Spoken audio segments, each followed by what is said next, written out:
Now, earlier we have done the topic of maxima and minima.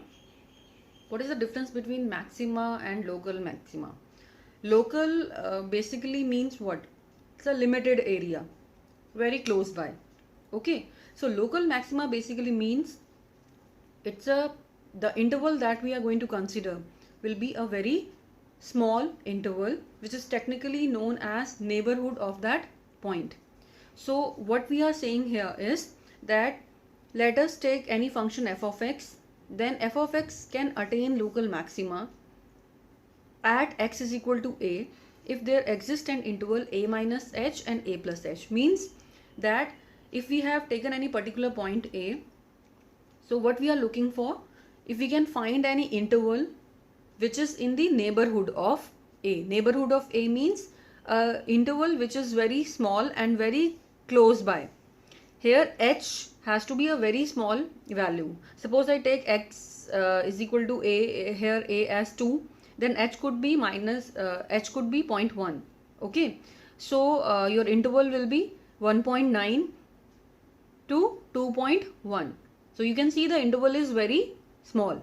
So within that interval, if you are able to find or check that f of a is the greatest value among all the possible values. So the basic definition of local maxima as well as maximum value of a function remains same.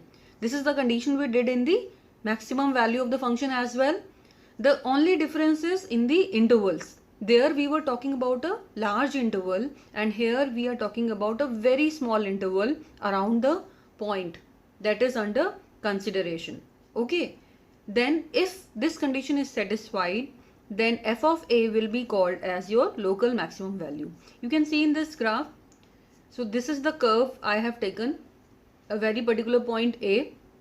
So around a I have taken one interval, small interval. So if I'll start finding the vertical heights within this interval, I can see that f of a will have the highest height. So in that case, f of a will become my local maxima. Similarly, we can see the local minima. It will be the least value of all out of all the f of x, but the condition is that the interval under consideration for x is a neighborhood interval for point a, or a interval around a which is very small. Okay, right? Now graphically, if you want to see, I have made one curve and you can see a lot of ups and downs here. These are the extreme values, basically the extremes of the curve. Sometimes on upward side and downward side. Okay, so if I talk in terms of my maximum or minimum value, then let me take my interval as a to b. So within a to b, if you will see that your curve is going like this, so it is attaining the extremes at more than one point, right? Now look at this point a. Around a, if I take the interval a minus h, a plus h, then this is the highest value. This is the highest value if my interval is only this one. This is my a minus h and this is a plus h. So out of all the heights, I can clearly see that my f of a will have the highest height, right? So for this particular interval a minus h, a plus h, f of a will be the local maxima. Similarly, if I talk about point a1, then around a1 if I take this interval, then this is again f of a1 is going to be the local maxima. What about minima? Minima will be the least value. So at b1 also you are getting the least value around this interval. Similarly, at b also, if I take the interval b minus h, b plus h, you are getting least value. Okay, so what we can conclude? Conclusion number one is that within a curve and within the given interval, we can have more than one local maxima or local minima. Now, what can we say about the maximum value and minimum value of a function? That will be 1. Within the interval a to b, the maximum value out of all the possible local maxima, you can see local maxima is here. This is the highest value within this interval. This is the highest value. This is the highest value. But out of these three, which one is the highest? This one. So out of all these, the maximum value of the function will be this. Whereas local maximas are 3. Same ways, local minima. These are the two local minima, but the minimum value of function will be this one. Right? These points where you are getting your local maxima or local minima are called as your extreme points. Okay, that means point A, B1, A1, B, and you can give this also some name, maybe B2, something like this. So these are all your extreme points. Extreme points. So if at A you are attaining local maxima, then A is your extreme point, and other ways also. If A is the extreme point, it means that either you are getting local maxima or local minima at A. So we can conclude one thing from here, that with respect to local maxima we are talking, the greatest value in the neighborhood and not the maximum value of function in the given domain. Local maximas are the greatest value within their given neighborhood, but overall they need not be the maximum value of the function. Also, at times it is quite possible that your local minima is higher than your local maxima. If you can see here, though there is a slight difference, that your local maxima could be having the less value than your local minima. Means this height can be greater than this. Okay? At times. Now there is one theorem regarding this. Let y is equal to f of x be a function defined in an open interval I. If f has local maxima or minima, then f dash c will be 0, or f is not differentiable at x is equal to c. So what this theorem is saying, this theorem is only a one-way result. It says that if you are given any function in the open interval, then the function is already having the local maxima or minima, then at that point the derivative will be 0, or the function is not differentiable at x is equal to c. Means at that particular point where you are defining your local maxima or minima. We will take some examples of this. Now first thing is, before I give you example, you can observe here that wherever you are getting extreme, this line is kind of tangent here. This tangent is parallel to your x-axis. At every extreme, this tangent is parallel to x-axis. So if you have already attained extreme, that is, you have already attained local maxima or minima, the tangent is coming out to be parallel to x-axis, which means that f dash x at that particular point will be equal to 0. Because we know whenever my tangent is parallel to x-axis, my derivative is going to be equal to 0. Right? This is the result this theorem is using. Now what about when it is not differentiable? Still it is having local maxima or minima. You can see here this example of mod. We already know that y is equal to mod x. It is not differentiable. If you find the LHD and RHD, you can clearly see that mod of x is not a differentiable function, but it is attaining its extreme here at 0. The minimum value of the function is coming out at 0. So even if it is not differentiable, the function can attain its minimum value, right? Converse of this theorem is not true. It need not be true in some of the cases. Here is one more example. Y is equal to x cube. If you take and you draw the graph, you can see that you are not able to define the minimum value because this will keep on moving like this. So I am not able to decide the minimum value or the maximum value, right? Whereas if you derivate this, you will get 3x square.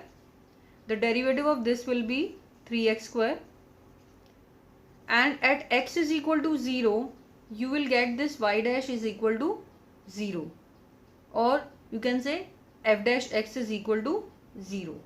So derivative is 0. Still we are not able to find the local maxima or local minima. This will violate your converse condition, that if your derivative is 0, your maxima or minima will exist. This is violating this condition. So if this result comes, then you can give this example that here in this example your converse is not coming out to be 0. That is, the derivative is 0 at some particular point, but that point is not the point of local maxima or local minima. Turning point or stationary points. Turning points are basically those values of x's where your f dash x is equal to 0. Okay. Whereas critical point is little bit broader term. It says that it covers all those values of x's where either the derivative is coming out to be equal to 0 or at the points where your f dash x does not exist. So critical point contains two conditions, whereas turning point or stationary point contains only one single condition. Now from application point of view, how we find the local maxima or minima of a given function, there are two tests basically that you can opt for. Though we always prefer the second derivative test, but you can apply and you should be aware of the first derivative test as well. Now what this test says, that if f is a differentiable function defined in the interval I, okay, means you can find the derivative of f, then these are the steps that you are going to follow. In first derivative test, the step number 1 is you will find the f dash of the given function. Okay, so whatever function is given to you, find the first order derivative. Step 2, put it equal to 0, and by putting it equal to 0, find all the possible values of x. Once you have found the values of x, you will come to step number 3. This is important step. What is this step?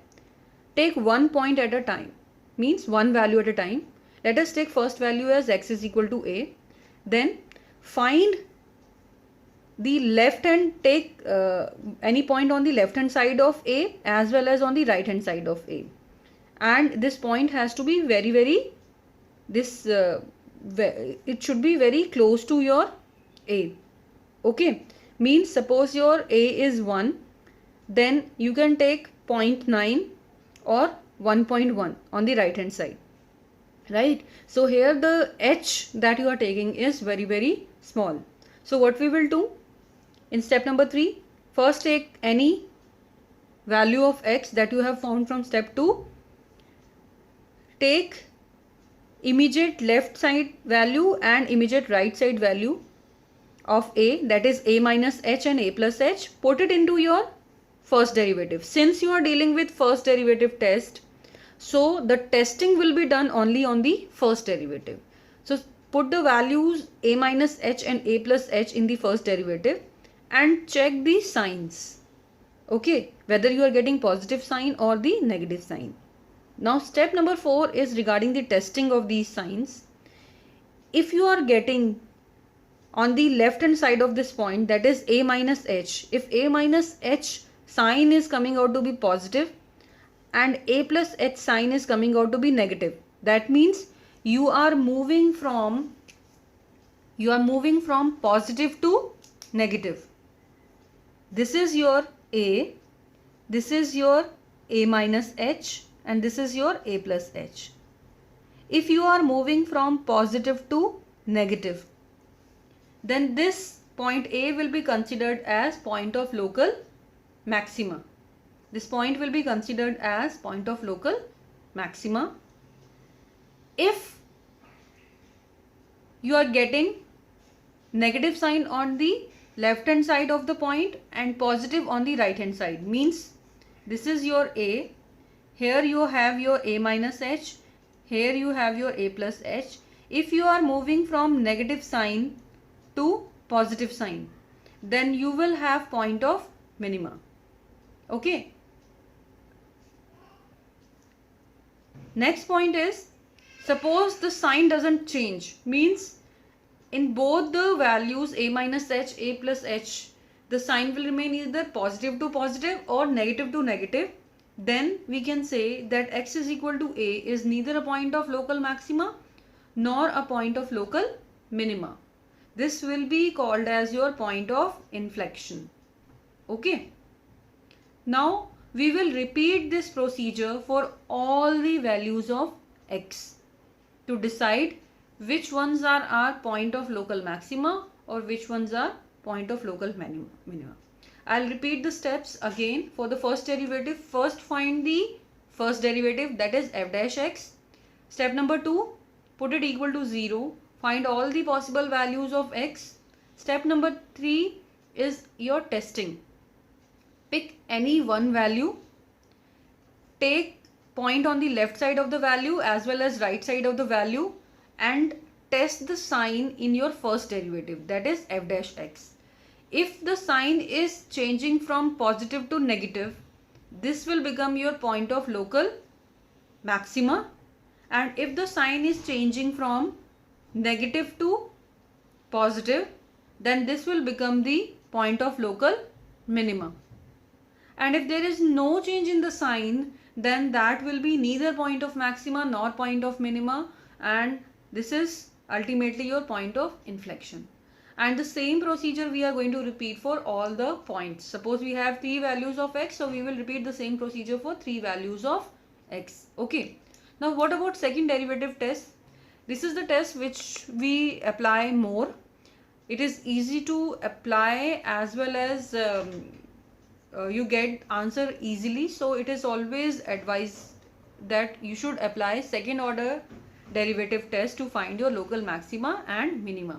What we do in this, first 2 steps are same, means you have to find f dash x and put it equal to 0 to get all the possible values of your x.